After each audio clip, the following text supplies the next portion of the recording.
genre qui soit défensif mais aussi offensif. Du coup c'est ça que j'aime, autant défendre qu'attaquer. Moi je joue à l'aile en attaque et moi ce que j'aime bien c'est permettre de lancer des petits jeux avec ma vision de jeu, faire des petites passes pour créer du jeu et j'aime vraiment ça.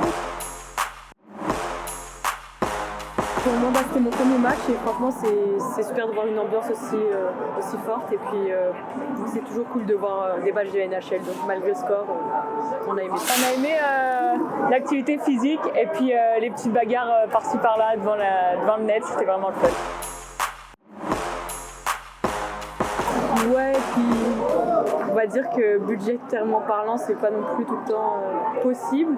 Puis maintenant qu'il y a aussi la PWHL qui a ouvert, on est plus allé voir des matchs féminins que masculins. Notre coach fait partie du staff, donc c'est sûr que ça nous met un peu plus dans l'ambiance de suivre les scores. Déjà, la draft, plutôt féminine, c'est plus après l'université. Quand tu postules, c'est un peu plus logique parce que déjà, tu as le droit de postuler, il me semble, 2 fois. Donc si tu rates tes 2 fois, c'est fini, quoi. Donc ouais, c'est plus après l'université, donc on a un peu de marge. Du coup, on n'y pense pas trop pour l'instant.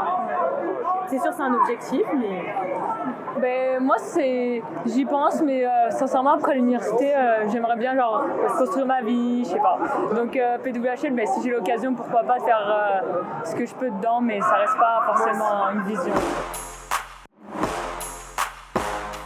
Pour ma part, je suis ravie de pouvoir continuer mon aventure par exemple aux États-Unis, à Clarkson. Donc ça reste un endroit qui est quand même très proche du Canada, à 2 heures de Montréal. Donc je reste quand même proche de mes amis que je me suis fait ici. Puis ils ont vraiment un bon niveau, donc j'espère vraiment progresser, j'ai hâte d'y être.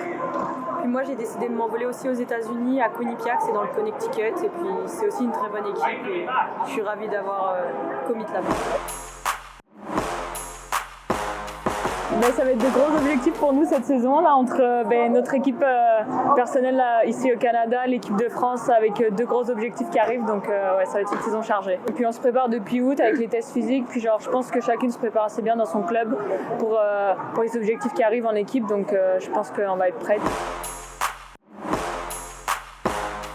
Il faut que ça évolue dans tous les cas et puis on a commencé depuis le championnat du monde en élite, on a commencé à créer notre équipe et puis ça va de mieux en mieux et puis on va avancer comme ça et chercher les objectifs. Mais les jeunes ramènent beaucoup de choses dans l'équipe, on fait partie quand même des jeunes, mais ça ramène une nouvelle énergie, une nouvelle ambiance, donc je pense que ça peut être bon aussi pour l'équipe de France d'avoir des changements comme ça. Notre point fort, c'est quand même suivre les plans de jeu.